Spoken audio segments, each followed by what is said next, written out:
créez le statut d'auto-entrepreneur. Vous découvrez qu'il y a un engouement et en même temps, vous accordez des plafonds d'exonération.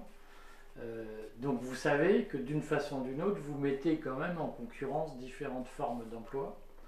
Euh, Comment vous percevez aujourd'hui le fait que l'ubérisation de la société s'appuie essentiellement sur le statut d'auto-entrepreneur?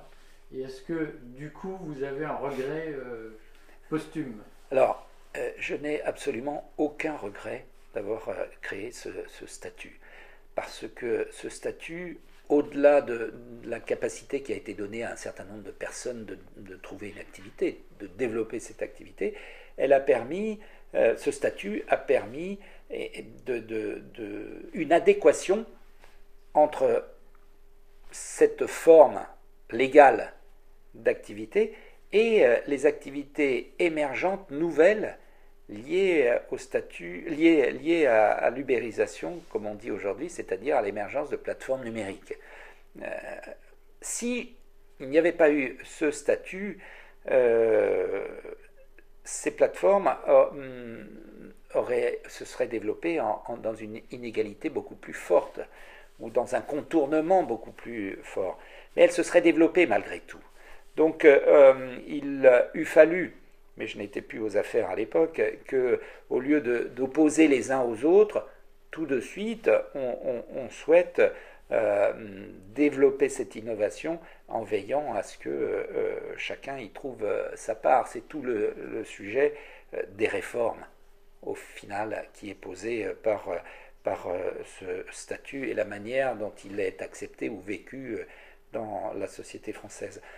J'ai mis une exonération de TVA qui existait dans ce qu'on appelait le régime micro-social et je l'ai fait coïncider, cette exonération de TVA, avec un plafond que j'ai mis pour le statut de l'auto-entrepreneur. Donc il y avait une sorte de fusion entre l'exonération de TVA dont bénéficiaient certains entrepreneurs, on l'oublie, le statut de l'auto-entrepreneur n'a pas créé cette exemption de TVA.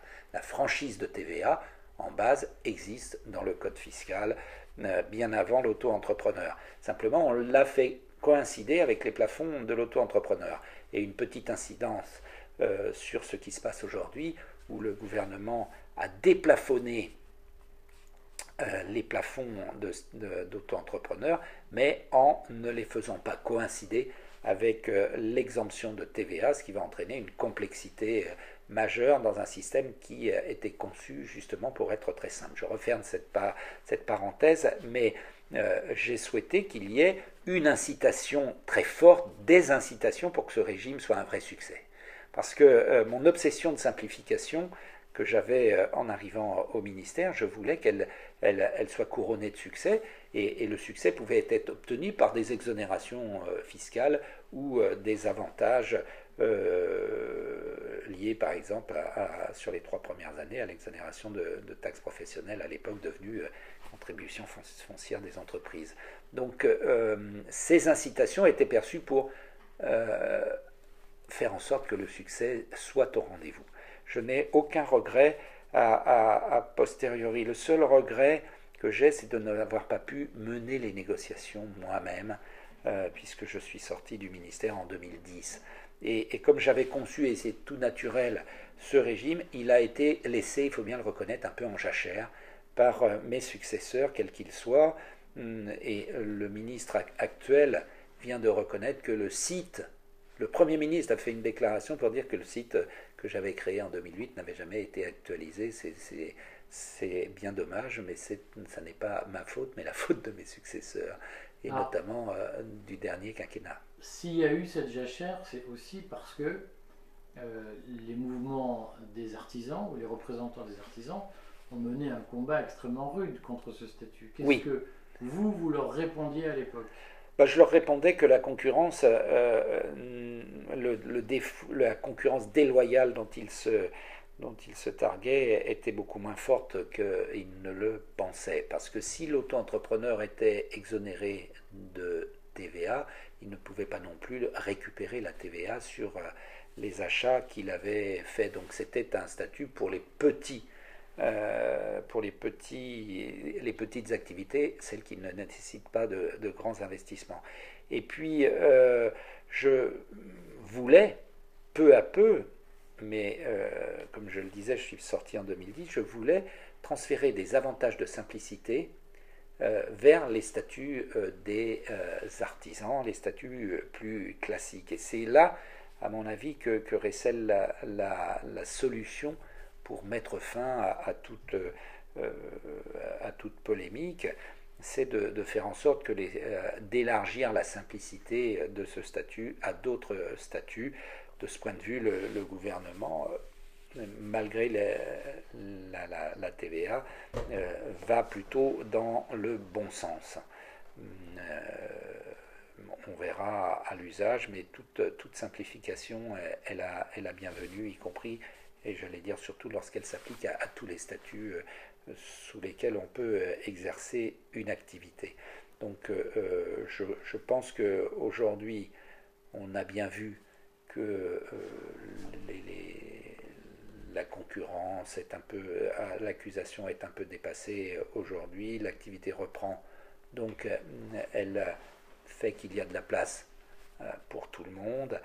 Ce que je ne voudrais pas, c'est que peu à peu ce statut, par ses réformes successives, soit dénaturé et que, au final, il y ait eu un grand engouement, une grande réalisation, une adéquation avec le monde qui vient et que tout ça retourne vers une case d'opposition patron-salarié ou d'opposition artisan non-artisan qui me semble aujourd'hui dépassée. Alors comment, parce qu'il y a quand même un problème de fond qui est la différence de niveau de prélèvements sociaux entre les entrepreneurs en tant que tels et les auto-entrepreneurs, comment régler de façon intelligente cette différence de protection sociale entre travailleurs non salariés? Alors ça, c'est le sujet qui est le sujet majeur.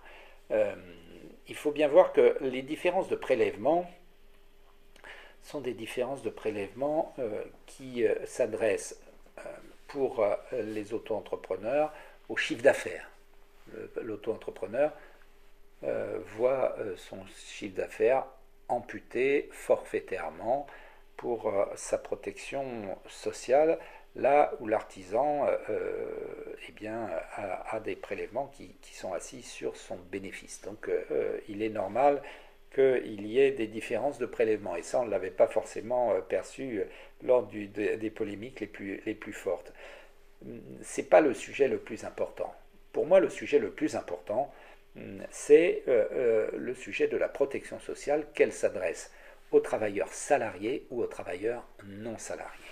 Et de ce point de vue, nous avons un retard extraordinaire, car il faut bien voir que la philosophie qui a sous-tendu à la création, à la fin de la guerre, de la sécurité sociale et de la protection sociale, est une protection sociale pour les salariés. Il y a cette dichotomie dont je parlais tout à l'heure entre salariés d'un côté, chefs d'entreprise de l'autre, et les chefs d'entreprise sous le régime non salarié, les artisans, les commerçants, les agriculteurs, les professions libérales, eh bien, ont des régimes spécifiques, ces régimes spécifiques se révélant moins protecteurs que le régime salarial. D'où le mouvement qu'on a vu pendant des décennies d'entreprises créées sous la forme de sociétés, où le chef d'entreprise peut être salarié et donc bénéficier d'une protection sociale réservée aux salariés. Et ça, je l'ai vu, j'allais dire familialement, lorsque mon père, ouvrier, puis artisan, puis chef d'entreprise, m'expliquait son mouvement de changement de statut d'artisan en statut de chef d'entreprise salarié par la protection sociale dont il bénéficiait. Eh bien, l'ambition collective qui doit être la nôtre aujourd'hui, face à l'émergence du travail indépendant, est de faire en sorte qu'on mette fin à cette inéquité de protection sociale, mais comme souvent, on pense que c'est le salarié qui est moins protégé, et en fait c'est l'inverse. C'est le travailleur indépendant, c'est-à-dire ce petit patron qui se constitue en nom propre, comme on dit, à son compte, eh bien, c'est celui-là qui aujourd'hui est moins protégé socialement que le salarié. Donc l'effort, il doit être fait pour protéger cette classe de travailleurs indépendants, là où le travail salarié jouit déjà d'une protection très forte. Et il y a deux écoles, d'une certaine manière, qui sont aujourd'hui, j'allais dire, agissantes dans ce domaine, deux écoles de pensée. La première école, elle est de dire tous dans la case salariale. Les travailleurs indépendants sont défavorisés, désavantagés, ils ont une protection sociale moins importante, ils n'ont pas de protection en cas de perte d'activité et un certain nombre de protections des salariés ne leur sont pas ouvertes. Eh bien, on va les faire évoluer pour en faire, d'une certaine manière, des non-salariés assujettis au régime salarié. C'est la proposition du président de la République faite durant cette campagne, et c'est cette proposition qui va être mise en œuvre. Il y a une autre école à laquelle je me rattacherai plus volontiers, qui est l'école philosophique qui considère que celui qui entreprend n'a pas la même,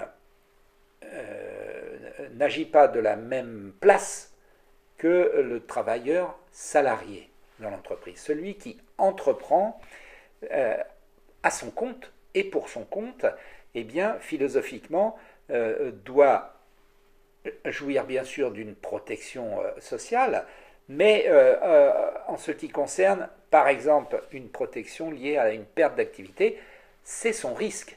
Et donc, il doit s'assurer contre ce risque et ne pas penser que la collectivité va le faire à sa place.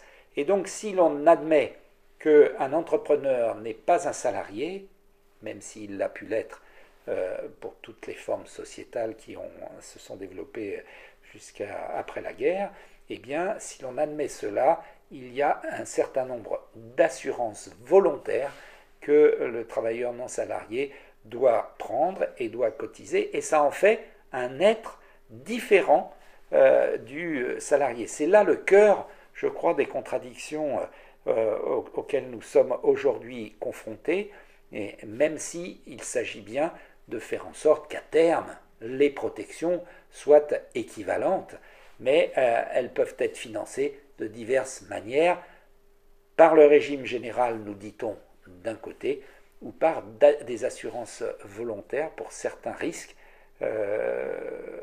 J'ai tendance à le penser moi-même, me rattachant plutôt à cette école. Il y a l'idée derrière tout cela que le travailleur non salarié serait un travailleur salarié qui s'ignore. Ça n'est pas le cas.